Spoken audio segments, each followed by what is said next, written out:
Hey guys, how you doing? Chris Rod, Sun City Lawn Care. Today it is August 5th, 6th. I don't even know. All I can tell you is that today's video is about some August lawn care.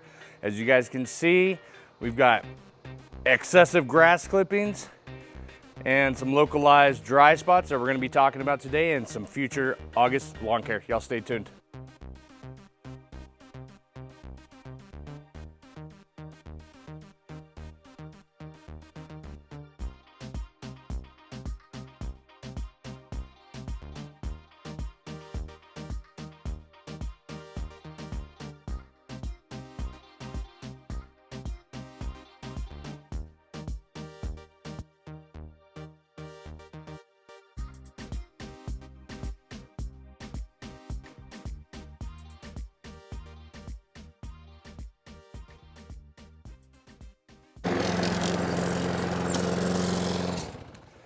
Woo! All right, guys, it is getting hot. I was starting to do this earlier this morning before we got triple-digit heats coming in. We're already at 100 degrees. So today's video, we're doing some August lawn care, and all I wanted to do was give you an update about my own lawn and an option that you guys have for this mid to late summer going into, August, September, October, November. There's 5 months left of the year, right?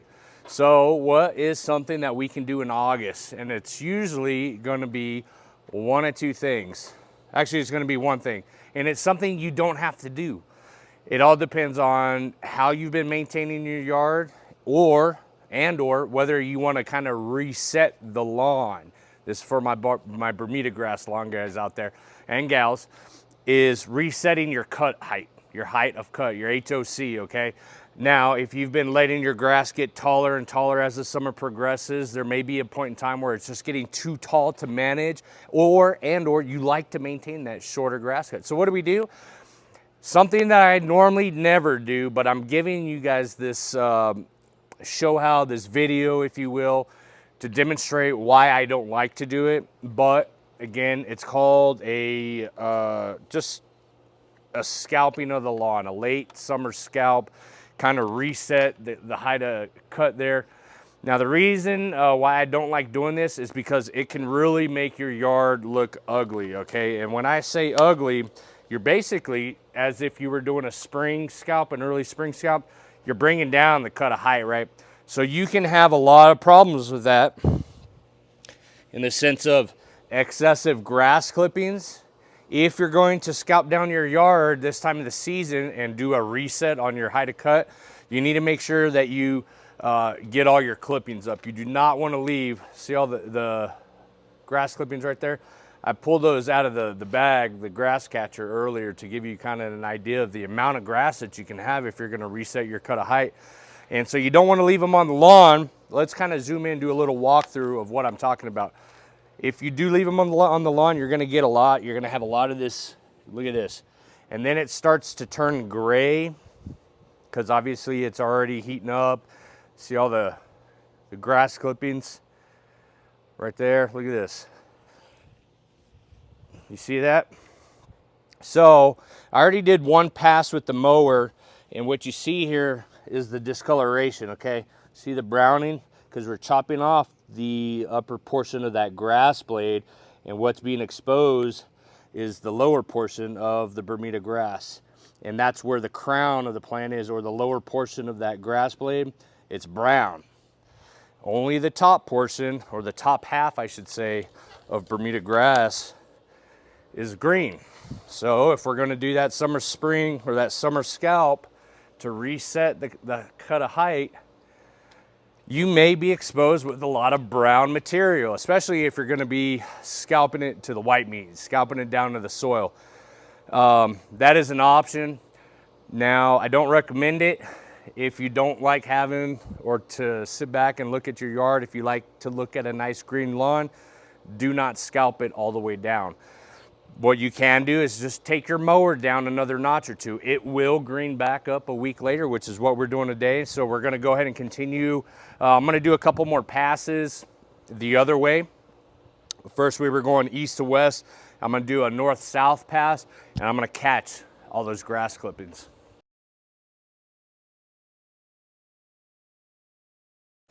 All right, so we got the lawn mowed, and you guys saw me bagging those clippings. If you're going to reset your height of cut, you definitely want to bag your clippings, get them off the lawn. Otherwise, you're going to create an excessive thatch layer from the dead grass that you leave on the lawn. Normally, I would tell you to leave your clippings, but if you're doing a reset, go ahead and bag those clippings. I left this big old pile here to show you how much grass actually can come from, you know, bringing down your height of cut. That was not even the lowest setting, okay? So as you guys look at my lawn here, this is another issue. This is a summertime issue. This is heat stress. What you're seeing right here is this particular area starting to turn a bluish gray color. That is your first sign of water deficiency right there, okay? If you start to see those isolated dry spots, you have an irrigation problem, and you want to get that addressed as soon as possible. Otherwise, they'll start taking over the whole lawn. Now, I'm running irrigation. We don't get a lot of rainfall. I'm here in the desert, West Texas. We got 110 degrees yesterday. I think it's 108. It's a high today. And I'm running irrigation, but I'm intrigued to see how long I can actually go without watering the lawn. This lawn has not been watered since last Saturday. Last Saturday morning, this main part of my yard got 26 minutes, okay? So 1 week to the next, you can start to see chlorosis if you don't water, or if you guys aren't irrigated and you don't get any rainfall. This is what you're gonna experience. The reason why I say I'm intrigued by it is because there's a lot of blackout areas, or areas that are on some severe watering programs within their cities to where they can't run their irrigation. All right, sorry for the interruption, guys. I had to bring my phone out from underneath the direct sunlight. Damn iPhone overcharged. I had to throw it in the freezer real quick, bring that temperature down. So, as you guys can see right behind me, all we're doing today is some summer lawn care. I did express to you earlier that I have not watered this lawn since last Saturday, okay? I do want to stand corrected on that. It got one of the sections, I think it was my zone 1 over here, got 8 minutes, okay? But for the majority of the lawn, it hasn't been watered in a week, because what I was talking about was my intrigued factor of those areas that don't get rainwater or aren't allowed to water during these blackout periods, and wherever you may live, you know, you can't, you're regulated, okay? Who's going to say you're not watering at night, or who's eyeballing that? I saw a post in one of the lawn care, Bermuda lawn care groups, that this gentleman was actually watering at night to keep his lawn alive, and the neighborhood watch reported him, and he ended up getting a damn citation. Can you believe that, you guys, your neighbors? But we're all trying to be, water conservationists as best as possible. And what I've shown you over the time is how to actually maintain a really green lawn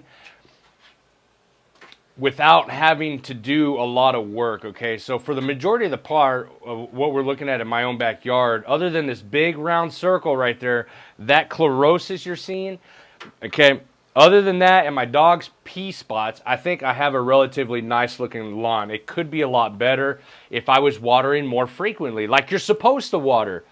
3 times a week, 3 to 4 times, mornings only, you know, measure your water output and then get that stuff going. In the heat of the summer, you want to continue doing that. Right now, what I'm showing you today is a kind of a test trial of what not to do. Do not skip your watering, otherwise you end up with stuff like this, okay? And this is really the second part of the video. All I'm doing is I'm watering 10 minutes each zone, and I'm going to be throwing down some hydrotane. I continue with my hydrotane. Actually, I'm using the 4+ today. Continue doing that. 3-ounce increments, or 3 ounces per 1,000 square feet when you guys are doing your additional applications of that 4-play or hydrotane product. But continue to water your lawns. So getting back to what I was talking about earlier, as far as the scalping goes, you saw the grass clippings. It's a lot of grass clippings. Don't leave those in your lawn. And if you're going to reset your cut height, or your height of cut, make sure you bag, and then that kind of resets you for the season, okay? Today, I went down a notch lower, so I'm literally at the 1-inch cut height right now. Okay, and over this next week, I'm probably going to bring it down another notch. That's going to be an upcoming video of how that looks and how fast the lawn recovers. I like to, if I'm ever going to do this, even at the beginning of the season, you have two options. You can do a hard cut, scalp it down on a one-time thing, and have a lot of grass clippings. It's a lot of work, but it's too dang hot right now, and I didn't get to it this morning. Which, on that note, if you are going to decide to do this, make sure you do it in the coolest part of the day. It's just too much work to scalp it down at the hottest part of the day, so I'm going to ease it down as we progress forward, and then you guys will see that it's a slower recovery. I still have a nice green look. I'm not looking at a lot of brown scalp marks throughout the yard. It doesn't look like shit the whole time. All I'm doing is bringing that cut height back down so it slowly recovers. As you guys see, the sprinkler system is going off. The reason why it's going off is not because the lawn hasn't had water in a week. The reason why I'm watering the lawn is because I'm applying the Foreplay, the Hydrotain product today. In order for that product to work, you need to water your lawn first. So we're going to go ahead and do each zone about 10 minutes, give it a nice little saturation, if you will. And then I'm going to go ahead and start pumping some of that Foreplay onto the lawn area. After that, then you want to water it back into the lawn.